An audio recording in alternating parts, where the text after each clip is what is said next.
Hi there, today's sequence is going to be very gentle on the body as you calm the mind and incorporate the breath with the movements. So we'll be doing a basic yoga sequence flow, and if you're ready, let's get down on the mat.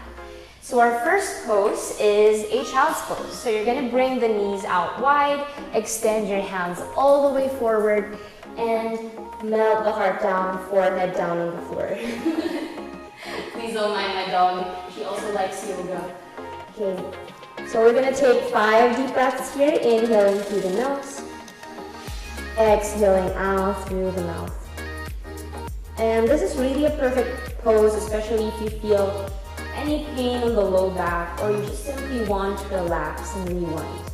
This also targets your lats as you lengthen the sides of your body.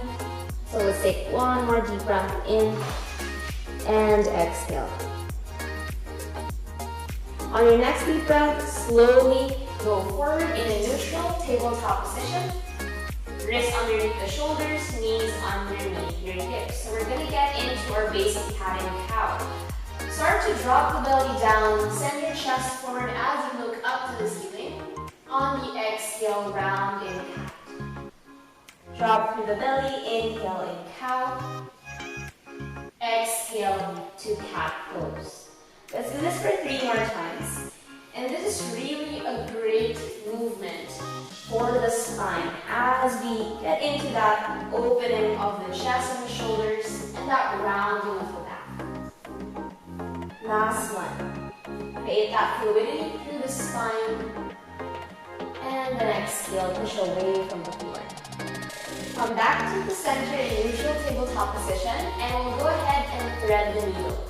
So ground your left hand, reach your right arm up to the ceiling. As you exhale, bring your right arm underneath the left, go low. 4 more times, inhale, lift up.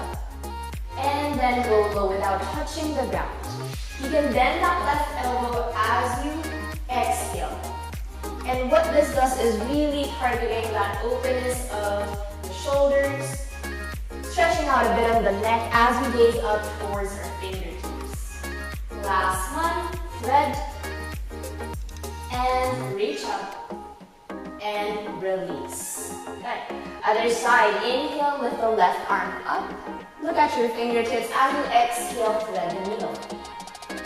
And what I love about this pose also, or this movement rather, is really targeting also the movement of the spine. So notice how you twist on the breath out,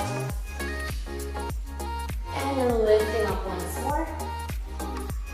Last one, and release. Alright, come back to the center in a neutral tabletop position, and then we're going to go ahead and move our hands all the way forward to the top of the mat. You can drop the belly and the chest on the floor. Bring the legs a bit closer to each other. Move your hands behind your shoulders. Roll them to the back. Allow the chest to open up. Inhale to an upward facing dog. So back of your foot is down. Lift up, chest out. If you can, your knees can come off the ground or they can stay down. What we want to check out here would be the shoulders. If you have a tendency to crash here, you want them to lift up. Right? Feel the openness on the front part of the body, squeezing through the glutes as you engage and protect the low back. As you exhale, final pose, downward facing dog. So take your feet hip width apart, your hands shoulder width apart, and start to push away from the ground, begin to lengthen the spine. And this is a really great way to stabilize through the shoulders, strengthen the upper body, and feel that length on the back of your legs, your hamstrings. We'll take 5 deep breaths here. And you can gaze towards the belly. Make sure we're lengthening the spine instead of rounding through our back. So if you feel like the back is a bit tight, you can gently lift the heels up and then bend the knees slightly. And hold here. Once you're done, you can come back in that child's pose to rest, extending your hands forward once more and melting everything down on the floor. I hope you guys enjoyed today's sequence, and I hope you bring this kind of calmness with you all throughout the day. Namaste.